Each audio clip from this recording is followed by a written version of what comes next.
Мына түш жаманбы, жакшыбы орундалат. Түш эмне экен? Периштелердин тарбия сабагы. Түш адамдын касиетин, өмүрүн сактай турган күч. Түшүң өтө маани бер. Түш талабын так аткар. Түштү сууга айтып кое бербе. Түштү түлкүнүн богу деп жокко чыгара бербе. Түш аркылуу табыгый түбөлүктүү аяндар. Түш аркылуу мына түбөлүктүү аяндар Кудай мээрим төккөн адамдарга гана берилет, сага берилбейт. Анткени сенин деңгээлиң өтө пас. Адамзат үчүн, кыргыз үчүн берилбейт, сенин керт башың үчүн берилиши мүмкүн сага.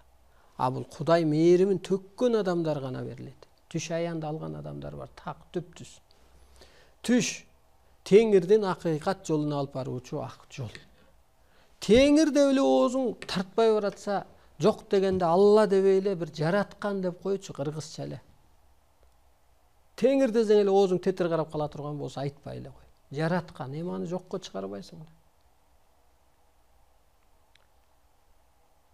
Бир теңир деген теңдейүүчү күч. Алла дегенди билбейм, ал Алла. Эмне ал? Биз бала кезде айтчу, алаң айрылып калыптыр депчи. Алаң айрылып калыптыр депчи. Алаң жамачыбы деп.